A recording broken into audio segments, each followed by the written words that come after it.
back to the Denver Radio Real Estate Show. I'm Cheryl Garlock with Colorado Front Range Properties. For a minute, I forgot who I was with. But anyway, hey, you guys, I have got David Schmidt with Rocky Mountain Group on the show here today. David has an engineering, or is part of an engineering and architectural firm. I think you said that, how many years has Rocky Mountain Group been around? We were established in 1986, so over almost 30 years. Okay, so you know what's cool about that, you guys, is these are no fly-by-night engineers. They actually been around, they actually practice their trade, they actually know what they're talking about. And this is really cool because Rocky Mountain, so you really know the soils here. Indeed, we've inspected several thousand homes up and down the Front Range since 1986.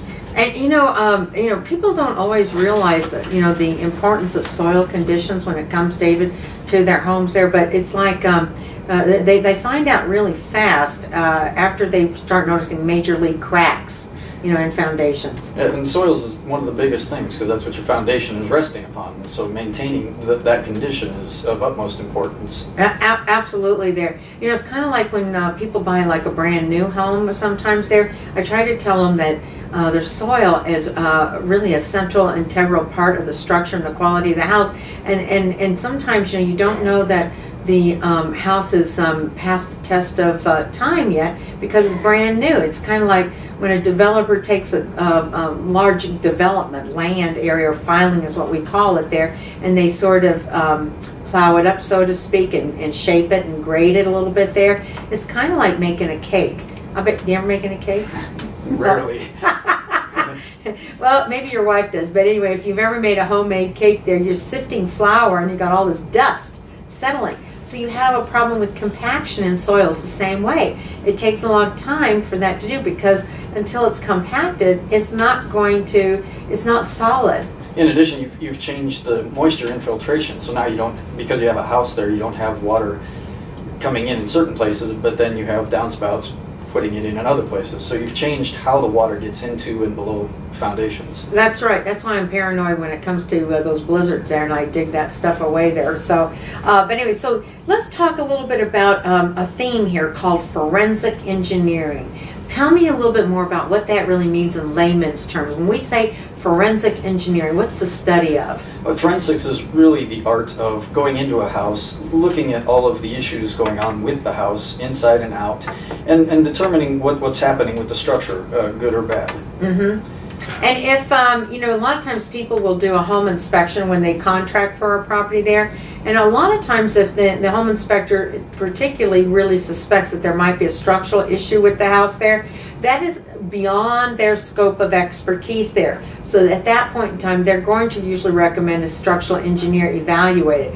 Tell us what that benefit is to the homeowner or to the prospective buyer. It can give them a peace of mind. If the home inspector notices a crack in a foundation, he may not know exactly what's going on. Sometimes they have an idea, but bringing in a structural engineer to definitively determine kind of what's going on, if it's an important crack, if the house is moving, if it's active, to determine any number of things.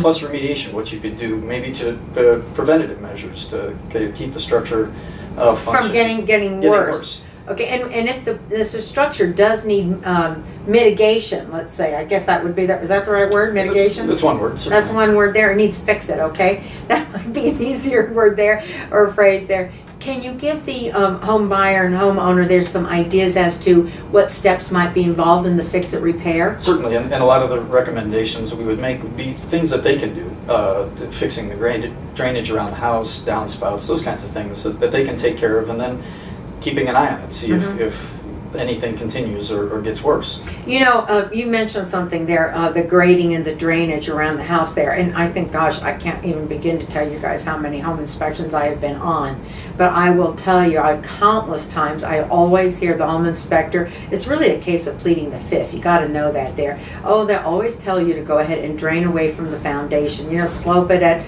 kind of such and such a degree, so many inches, you know, away there, and all of that is really, really good, but that is really, really, really critical to the stability of the house. But you know what happens, David, over time, we sort of space it out. Over time, the soils adjacent to the foundation can settle, and so it creates low spots in your landscaping next to the house.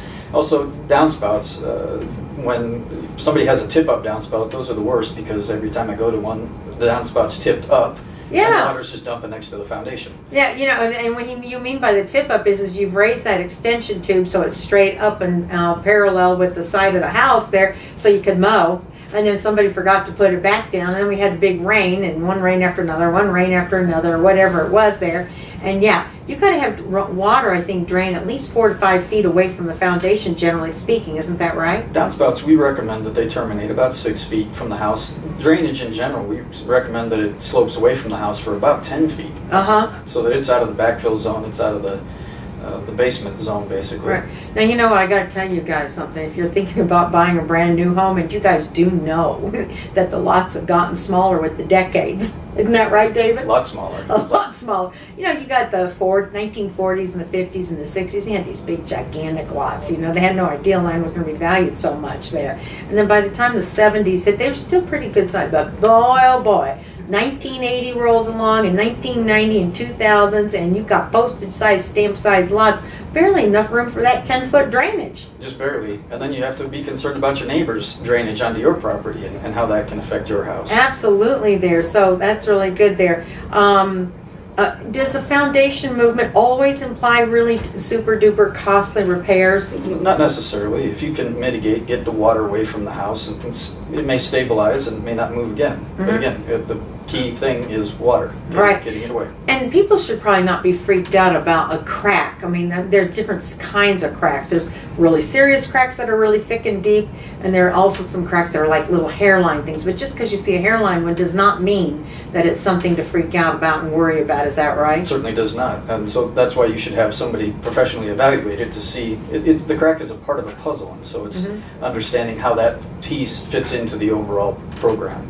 And now those hairline cracks there, I mean, the ones you do may want to pay attention to are the ones if you see too many coming off the corners of windows. Corners of windows in the basement. And Doors. Doors, yeah. Doors sticking, drywall cracks, yeah. That kind of a thing there. But do you know that all of this can be fixed and can be remedied? You just want to know going into a purchase transaction here what you need to be aware of. And if you own a home that is suffering from structural damage, I highly recommend you get a structural engineer report right then and there when you put the home on the market so you can disclaim it away. Now you want to know a little bit more about how I do that? Yeah, you got it. You call me, 720-373-065. I'll tell you what to do, but we want to protect your rights as an owner and as a property buyer as well. 720-373-0654. David and I are here to help you. We'll be right back with more from the Denver Radio Real Estate Show.